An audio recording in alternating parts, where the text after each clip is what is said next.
this is a time of uncertainty about capitalism and an apparent revival of its historic antithesis, socialism. And I thought what would be useful would be to connect our contemporary discussion to the work of this great man, Joseph Schumpeter. Schumpeter was one of the more colorful economists of the 20th century. His private life was more like that of Mick Jagger than the average economist. He tried his hand at politics. I think 100 years ago, he was doing a rather bad job of being Austrian finance minister. He was a spectacularly unsuccessful businessman, which of course equipped him to be a professor of economics at Harvard.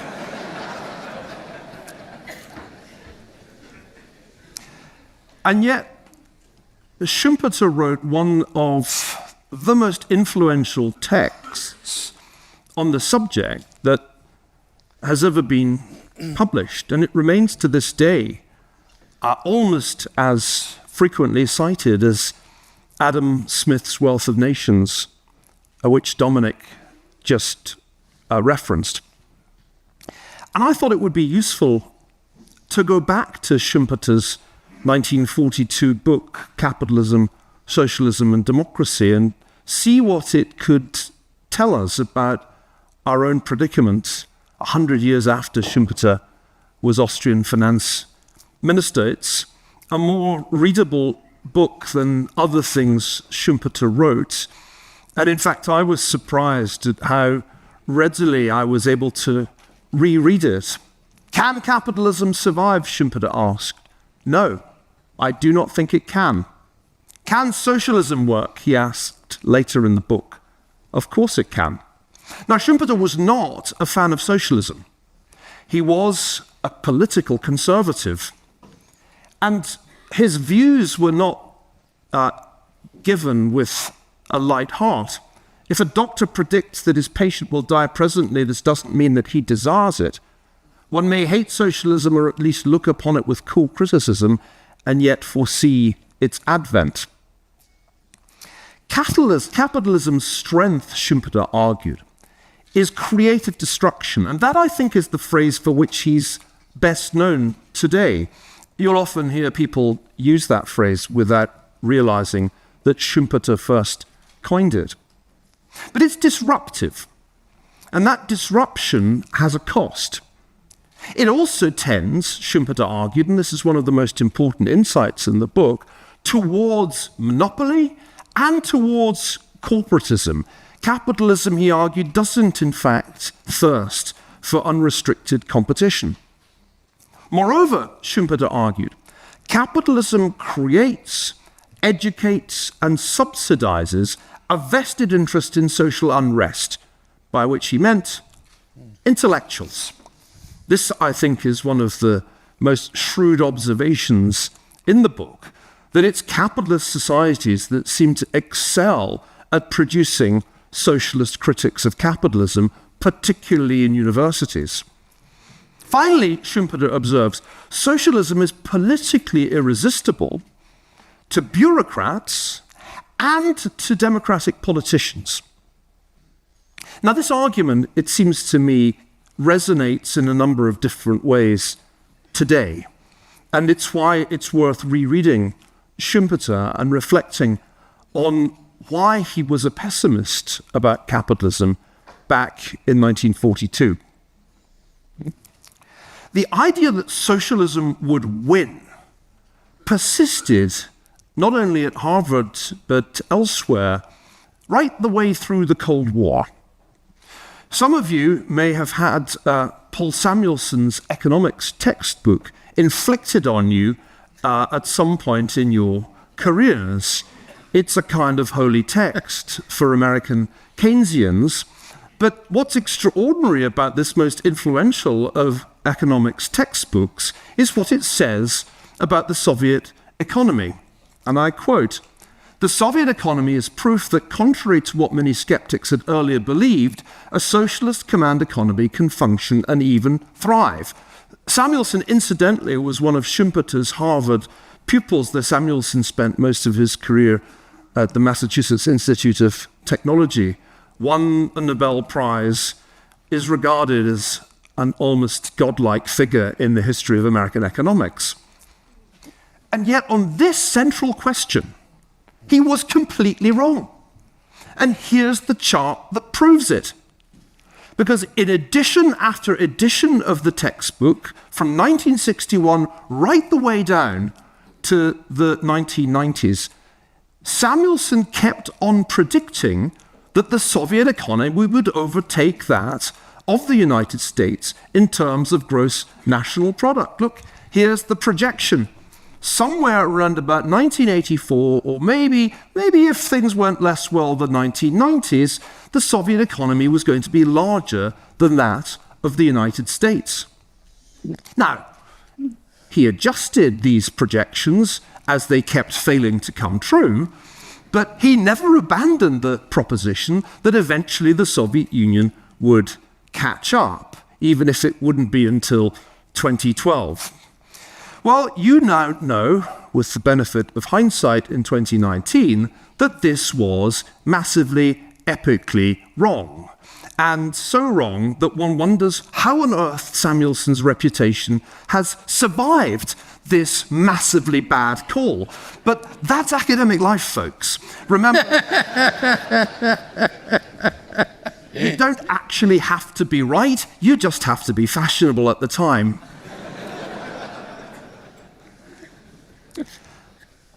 Here's the real chart. Here's, as best as Angus Maddison could work it out, the best way of comparing United States and Soviet Union GDP from the late 1940s down to 1991, when the Soviet Union went out of business, if indeed business is the right word. The Soviet economy was never more than 44% of the US economy, even on a generous purchasing power parity adjusted basis. By the end, the Soviets' GDP was less than a third that of the United States. Lord Griffiths and I were Thatcherites. He was an important figure in the Thatcherite era. I was a sort of spear-carrying young journalist, one of a very small number of academics at Oxford and Cambridge in those days who supported the Thatcher government. And we thought that we had won. 1989 seemed like the annus mirabilis, when all the criticisms that we had made of socialism as a doctrine and the Soviet Union as an evil empire were vindicated by the disintegration of the Soviet Empire in Eastern Europe, and that proved to be the overture to the collapse of the Soviet Union itself in 1991. If you do a Google engram of the frequency with which the words capitalism and socialism appear in all the publications that Google has been able to scan from the libraries that made them available, you will see the collapse of socialism very clearly in the data after the 1980s. And you'll notice that socialism falls pretty much off a cliff in the period after the election of Margaret Thatcher, and almost ceases to be a topic of discussion after the collapse of the Soviet Union in 1989 to 91. If you can get one of these things to work, you're a better man than me. Thank you. You know, I always love the fact that it's 2019 and we talk endlessly about the extraordinary technological disruption that we've lived through, and these things still get handed to me and still don't work.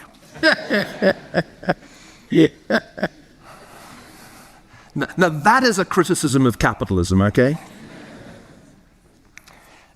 in the period after 1979, there was a massive shift in policy, not only in countries that openly embraced market economics, but really across the board, even in countries that continued outwardly to be run by social democrats. You can see the decline in top marginal personal income tax rates there from the 1970s to 2008. You can see a comparable downward trend in the top marginal corporate income tax rate. This was the high tide of free market economics. This was the ebb of socialism. And then in 2008, 2009 came the global financial crisis. And one might have thought that that would be the moment for socialism to make its comeback. After all, if there's one thing that socialists have long hoped for, it's a crisis of capitalism. It's the central observation of Marx that there will be escalating crises of capitalism. What happened? Actually, socialists did not do especially well in the wake of the financial crisis. It was the populists of the right, by and large, who made the political running in the period after the financial crisis. Relatively few far-left political movements benefited from the crisis. The Syriza party in Greece is almost the only exception to that rule. It's only quite recently that socialism has come back into vogue. And I want to try to identify how exactly and where exactly it's come back into vogue. This is a talk that will focus mainly on the United States, which is where I live. You can tell by how scruffily I'm dressed that I now live in California. Actually, I lost my suit on the way here. I was planning to look just as smart as Lord Griffiths, so apologies if I've let the side down. Still, isn't it wonderful that St. Gallen is the only place in the world where the professors can be scruffier than the students? There's a lot of interesting polling, which when you look at it first seems to suggest that Americans remain quite allergic to socialism. I've just given some brief summary data here. This, for example, is a Hill TV poll from last year. 76% of Americans say they wouldn't vote for a socialist political candidate. 64% of Democratic respondents said they wouldn't vote for a socialist. May of this year, 57% of Americans said socialism isn't compatible with American values. But if you start looking more closely at the polling data, a few things leap out. Gallup did a poll last year that had 47% of Democrats saying they viewed capitalism positively, down from 56% a couple of years before. 57% of Democrats said they viewed socialism positively. 71% of Republicans were positive about capitalism, only 16% positive about socialism. So as you would expect, the socialism revival is essentially a feature on the Democratic end of the spectrum. But here's where it gets interesting, particularly for a student-organized event like this. Those aged 18 to 29 in the Gallup survey were 51% positive about socialism and only 45% positive about capitalism. By contrast, only 28% of the over 65s were positive about socialism. It seems as if the socialist revival that one keeps hearing tell of is a phenomenon amongst younger voters. Let's look a bit more closely. Now, it's always painful for me to talk about American generational politics because technically I belong to the baby boomer generation. Annoyingly, that's defined as ending in 1964, the year I was born. So sadly for me, I'm a boomer. But the generations that we're really interested in here are the millennials, born between 81 and 96, so age 23 to 38, and the new generation, to which some of you belong, Generation Z, or Z as Americans say, born 1996 or later, or rather born 1997 or later, age 22 and younger. That's an interesting combination, because if you add millennials and Generation Z together, you're looking at around 37% of the electorate at next year's presidential election. By 2028, they will be more than half of American voters. Now look at the way in which they respond to the words socialism and capitalism. If you look at the age range 18 to 24, you find that actually 61% are positive about socialism and only 58% are positive about capitalism, in marked contrast to where seniors and boomers are. They really are quite hostile to socialism and positive about capitalism. Ike Fryman and I have an article just out in The Atlantic which goes into more detail on the new generational politics that we think is going to drive American politics for the rest of our lives. Social media turn out to be amplifying the politics of the far left just as much as they amplified the politics of the far right after the financial crisis. If you haven't heard of Alexandria Ocasio-Cortez, then I don't know which rock you've been living under, but come on out. She is now one of the most influential political figures in the United States, despite only just having been elected to Congress last year. Bernie Sanders has been around for a whole lot longer. But what's extraordinary about Bernie, notice he has twice as many Twitter followers as AOC, is that he is as attractive to young Americans as AOC. And this is something that I think most Western European commentary is missing out on. Now, as I argued in a book, The Square and the Tower, that was published last year in the United States, one can't understand the phenomenon of American socialism without realizing the role that social media play in polarizing American political life. This is one of my favorite charts from the research I've been doing on networks in politics. And what it shows is that on Twitter, where political subjects are concerned, there are two opposing clusters. These are essentially graphs of retweet activity on political topics.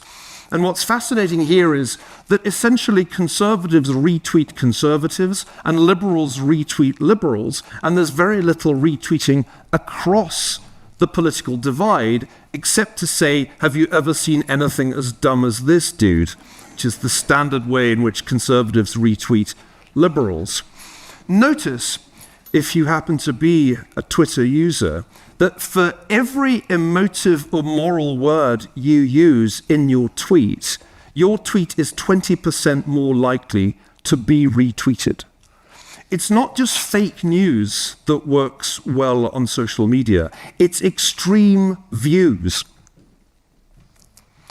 So when we look at measures of political success in the United States, we look not just at popularity, not just at polling data, we look at fundraising data, because American politics is the most expensive political game in the world, and you have to pay to play. Bernie Sanders is well ahead of most of his competitors for the Democratic nomination on the basis of the first quarter of 2019 fundraising. Now, Joe Biden, who entered the race relatively late, may have started strongly and may, who knows, end up overtaking Sanders. But at the moment, Joe Biden has Sanders to beat above all else if he's to make it to the Democratic nomination at the third attempt. And it's the fact that Biden has failed twice before that leads me to think he'll likely fail again, and you should probably increase the probability of Bernie Sanders being the nominee. Most Europeans and a great many American commentators are underestimating Bernie's chances of success right now. If he does get the nomination this time, an avowed democratic socialist will be running for the presidency of the United States against one of the most unpopular Republican presidents in history.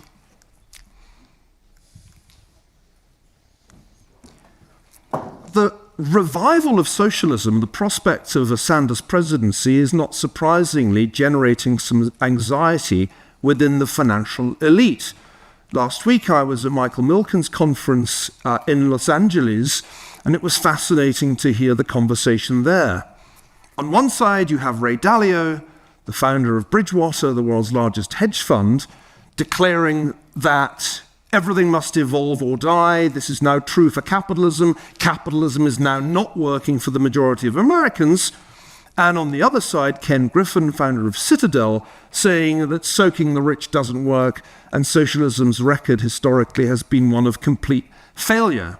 I was in Chicago recently with a business group, and I asked them what they were most worried about. I expected them to say the trade war, or maybe the Fed. But it turned out that they were most worried about socialism. So this is an extraordinary state of affairs. In 1989, 30 years ago, we thought socialism was dead and buried. We thought it was over, and we thought we had won.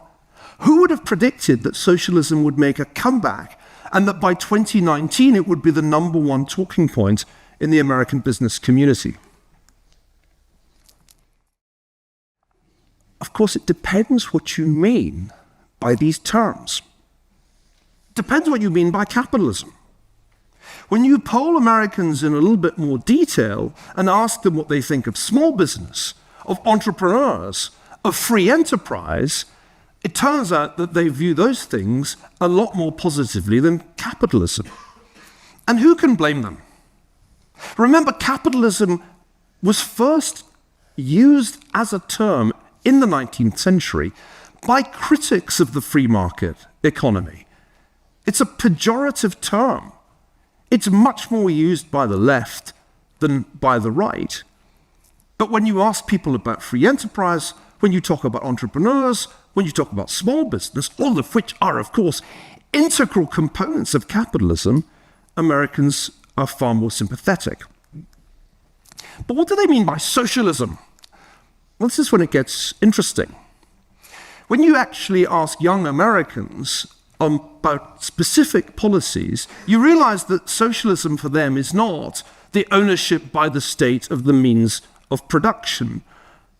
What it means is that the government should provide universal health care. Millennials and Generation Z are much more convinced of that than the average voter. Government should provide tuition-free college. They're much more persuaded by that proposition, 2/3 of them are, than the average American. They support abolishing the immigration authorities significantly more than the average American. So when one drills down, socialism in fact means a specific set of policies that are by no means clearly socialist, at least if socialism is to be defined in the way that it originally was in the 19th century, as a radical intervention in the private ownership of capital. The central proposition of 19th century socialism was that the private ownership of the means of production produced such inequitable outcomes that it had to be replaced by state ownership. If you're not committed to state ownership, then I don't think you're really a socialist. You're more likely a social democrat. Here's some more evidence that young Americans are essentially gravitating towards social democracy rather than socialism proper. They strongly support single-payer healthcare. They strongly support tuition-free college. They like a federal jobs guarantee. They support the labor movement. All of these things differentiate young Americans from older Americans. But I don't think it makes them socialists. Let me try and show you more evidence for this. Generation Z and millennials think way more than older Americans that government should do more to solve problems, that government has a responsibility to guarantee healthcare to all. But when one thinks about what that implies, it's not at all clear that it implies socialism as I've defined it. It's much closer to social democracy as it evolved in Europe after World War II. And I would say to Christian democracy too. Because remember, on issues such as healthcare and education, there wasn't a massive difference between social democrats and Christian democrats in the post-World War II world. Often the policies that young Americans equate with socialism were adopted by Christian democrats, by conservatives, as much as by social democrats. What Americans mean by socialism is therefore not quite what most of us who've studied the history of socialism understand by the term. Here's some more data to illustrate the points I've just made. Asked by Gallup to define socialism, a quarter of both Democrats and Republicans said it just meant equality. 13% of Democrats saw it as government services like free health care. 13%, only 13% believed that it implied government ownership. And here's my favorite. I told you there was going to be some humor. 6% believed that socialism means being social, including being on Facebook. The revolution, comrades. In an interview that she did with Anderson Cooper, AOC said, and I quote, "What we have in mind and what my policies most closely resemble are what we see in the UK, in Norway, in Finland, in Sweden." Ah, so that's what you mean by socialism. But that raises a very important question. Just how socialist are these countries? How socialist is Sweden, for example? Well, not very socialist. If you ask the World Economic Forum, which ranks Sweden 10th in terms of global competitiveness, you can see the chart from the latest WEF rankings. It's 12th in the World Bank's league table for ease of doing business and 19th in Heritage's economic freedom league table. If Heritage puts you in the top 20 for economic freedom, chances are you're not a socialist country. And this seems to me to go to the heart of the matter. Young Americans have never been to Sweden. They have never studied its history, nor indeed the history of socialism. So they have no way of knowing that these Scandinavian economies that they say they admire are not really that socialist at all. In fact, in many ways, they're exemplary cases of capitalist, innovative societies where entrepreneurship flourishes. This is a really important confusion that we have to clear up before they lead the United States in a completely wrong direction. Breaking news. Patch me through to AOC. I need to tell her first. Social democracy is on the wane in Europe. If there is one really striking feature of European politics right now, it's the decline of social democracy.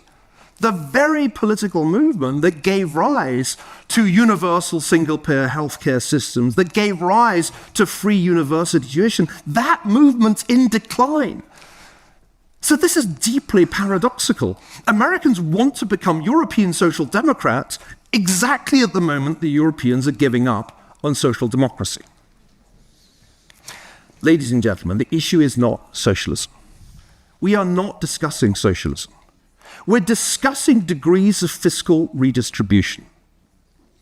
And it's a continuum. You choose. You choose through the political process how much you want to reduce the Gini coefficient, which is the simplest measure of inequality or equality that social science has come up with. And this rather nice chart shows you the range of options that exist in OECD and other countries. You can have a quite unequal society and do very little about it. That's Chile. Or you can have a quite unequal society and do a lot about it. That's Ireland. This isn't about socialism. It's about the degree to which the fiscal system of taxation and transfers will reduce the inequality that a market economy will produce. It confuses everybody to present a binary choice between capitalism and socialism. That's not the world we live in. These are all capitalist countries offering varying degrees of redistribution, and the political system we call democracy decides how much redistribution we get. Let me try to draw this to a conclusion by setting it in a geopolitical context. What makes the discussion of socialism so troubling to me is that it takes place at a time when one economy that is still controlled by a communist party, the economy of the People's Republic of China, is rapidly gaining on that of the United States. This is the prediction that Samuelson should have made, that there was in fact an economy that could catch up with the United States, but it was China, not the Soviet Union. A fundamental question that goes to the heart of trade negotiations that are ongoing at this moment is this: is China a market economy? Should we admire what China has achieved in terms of its extraordinary economic growth since the reforms of 1978-79 began? A substantial part of China's economy is indeed a private sector capitalist economy. 50 to 90% of tax revenues come from non-state companies. 60% of GDP, 80% of urban employment, 2/3 of growth, 8/10 of all new jobs. The estimates vary slightly, but the message is basically the same. China's economy is, however, controlled by the state in a way that no true market economy is. There's a dynamic private sector wrapped around a powerful controlling state sector. And you can tell how great the control is by showing the ways in which credit, particularly since Xi Jinping came to power, has disproportionately gone to state enterprises and has been declining to the private sector. There are many other respects in which China remains a state-controlled economy, despite its coexistence with a vibrant private sector. But it would, I think, be misleading to regard China as a capitalist or market economy. The market has produced extraordinary achievements. Only China, not Europe, has been able to produce internet companies that can compete with the giants of Silicon Valley. But when representatives of the Communist Party arrived in Jack Ma's office and said it's time to step down, he had no choice. That is what state control means. That is a reality of socialism with Chinese characteristics. The key issue, ladies and gentlemen, is not the degree of state involvement in the economy. That can vary according to political preferences in any democracy. The issue is whether the rule of law exists. And in China, the rule of law does not exist, as any measure of the rule of law, here are some World Justice Project scores, makes clear. Because it is lawless, true socialism, which subordinates the market to the power of the state and limits free economic and political activity, leads down a primrose path to hell. If you want to know what socialism really looks like, take a trip to Venezuela. Those of us who visited Venezuela, as I did in the time of Hugo Chavez, knew it would end badly. I don't think we imagined just how badly it would end, with hyperinflation, starvation, mass exodus, and the repression of protesters being run over here by armored cars in the service of the Chavista regime. Because of the lack of rule of law, China, too, is no example for the West to follow. These are aerial photographs of what are believed to be the re-education camps established for Uyghurs in Western China. These photographs show you prisoners in those camps where the Muslim minority is very clearly being treated in ways that we have seen minorities treated by communist regimes in the past. This is a race that we can't afford to lose. This chart, which shows you two different measures of China's GDP as a percentage of US GDP tells you that by one measure, the purchasing power parity adjusted measure, China has already overtaken the United States. It did it in 2014. On a dollar basis, it may very well overtake the United States by the end of the 2020s. And so, ladies and gentlemen, under these circumstances, when the nightmare vision of Paul Samuelson's textbook turns out to be coming true in the case of China, we cannot afford to be confused about the difference between socialism and capitalism. By all means, let's have a debate about how to improve the equality of opportunity that Dominic Barton talked about earlier. By all means, let's have a debate about how much to adjust for the unequal outcomes of a market economy. Let the democratic process decide how high the taxes should be on individuals and corporations. But let's not confuse that legitimate debate with a debate about socialism versus capitalism. We made the right choice about that in the 20th century. We shouldn't have to relitigate those debates again.